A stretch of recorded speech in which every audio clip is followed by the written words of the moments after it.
हम इस वक्त कपवारा के कलारूस गांव में मौजूद है। ये इलाका नियंत्रण रेखा से सटा हुआ है।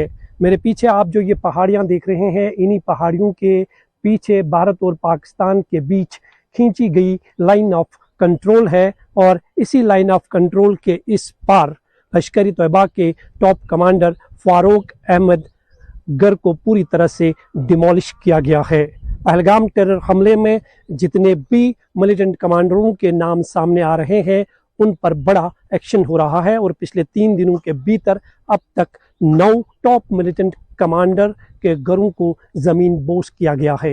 ये तस्वीर आप देख सकते हैं, ये फारूक अहमद के घर की तस्वीर है। नियंत्रण रेखा से सटा हुआ ये गांव है और 1990 के दशक में फारूक अहमद यहाँ से पाकिस्तान चला जाता है हथियारों की ट्रेनिंग हासिल करने के लिए और उसके बाद गांव वालों के मुताबिक, परिवार के मुताबिक वो दोबारा वापस नहीं लौटा और पुलिस रिकॉर्ड के मुताबिक फारूक अहमद सीमा पार बैठकर कश्मीर में मिलिटेंसी गतिविधियों को अंजाम दे रहा है और उसी कार्रवाई के तहत पुलिस ने ये एक्शन की है।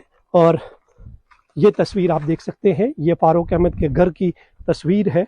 ये पूरी तरह से जमीन बोस कर दिया गया है ये घर।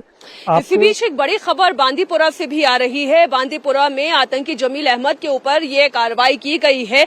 बांदीपुरा स्थित उसके घर पर जब जम्मू कश्मीर पुलिस और साथ ही सेना का सर्च ऑपरेशन शुरू हुआ तो वहां पर भी संदिग्ध वस्तु मिली, जिसे डिफ्यूज करने के दौरान यहां पर भी जबरदस्त धमाका हुआ। बताया जा रहा है ये आतंकी साल 2016 से लगातार आतंकी संगठनों के नापाक मंसूबों में अपना सहयोग दे रहा था।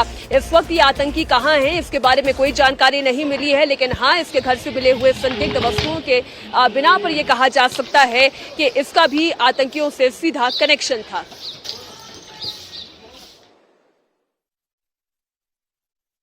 बांदीपुरा के नाज कॉलोनी के अंदर ये जमील अहमद शीर का घर है। लश्कर का आतंकी 2016 से ये पाकिस्तान में है। परिवार का कहना है कि कल देर रात करीबन 12 बजे के लगभग सिक्योरिटी फोर्स के ऑफिशियल्स यहां पर आए। उन्होंने इन सबको अपने घर से बाहर निकाला और फिर एक स्टेडियम के पास रखा वहां पर और इस घर की तलाशी ली और करीबन 4 से 4:30 बजे का वक्त था जब यहां पर कंट्रोल्ड एक्सप्लोजन के साथ इस घर को पूरी तरह से बुलडोज कर दिया, जमींदोज कर दिया। यहां पर जो सामान था वो जैसे कि तैसा घर के अंदर ही रहा। जो यहाँ के परिवार के लोग हैं उनका ये कहना है कि 2016 से उसका कोई भी अता पता नहीं है, किसी से भी कोई बातचीत नहीं है और इसकी कोई जानकारी उनके पास नहीं थी। यहाँ तक कि यही बात उन्होंने सिक्योरिटी फोर्सेस के जो ऑफिशियल्स हैं उनको भी बताया।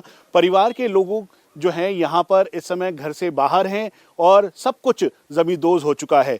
ये इस समय सिक्योरिटी फोर्सेस का एक्शन है। जितने भी एलटीज हैं, लोकल टेररिस्ट हैं, जो लश्कर के आतंकी हैं, अलग अलग जगहों पर हैं, उन सभी के घरों को अब एक एक करके वहाँ पे सर्च किया जा रहा है और साथ में ये बुलडोज किया जा रहा है। परिवार का कहना है कि अगर वो आरोपी है तो उसके खिलाफ कार्रवाई कीजिए, अगर वो आतंकी है तो उसके खिलाफ कार्रवाई कीजिए। लेकिन यहाँ पे जो परिवार के लोग हैं वो जैसे तैसे घर से बाहर निकले, वो अपना सामान भी नहीं निकाल पाए।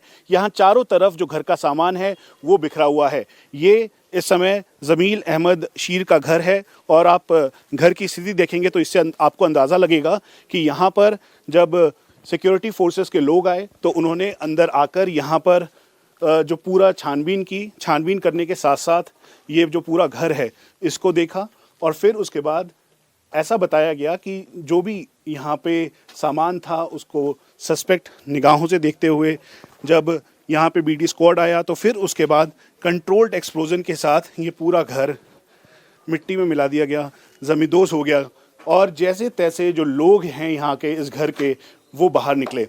अब हम आपको ये भी बता दें कि ये बताया गया है इनके परिवार के द्वारा, जो जमील अहमद शीर के दादा हैं वो भारतीय सेना से रिटायर्ड हैं, साथ में उनके पिता यहाँ पर अपनी वाइफ और बड़े भाई, उनकी बहन, उनकी फैमिली के साथ यहाँ पर थे और यही वजह है कि उनको कई बार पूछताछ के लिए बुलाया गया था, उनसे पूछा गया था जमील अहमद के बारे में।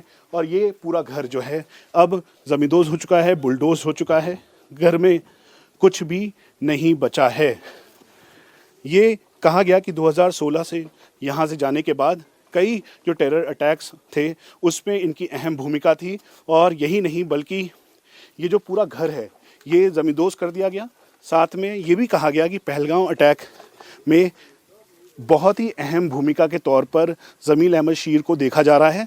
यही नहीं बल्कि जो नॉर्थ कश्मीर में रिक्रूटमेंट हुए या फिर लॉन्चिंग कमांडर के तौर पर वो पाकिस्तान से पूरा सब कुछ मैनेज करता है। और यही वजह है कि सिक्योरिटी फोर्सेस ओवरग्राउंड वर्कर से पूछताछ कर रही है। साथ में जो आतंकियों के घर हैं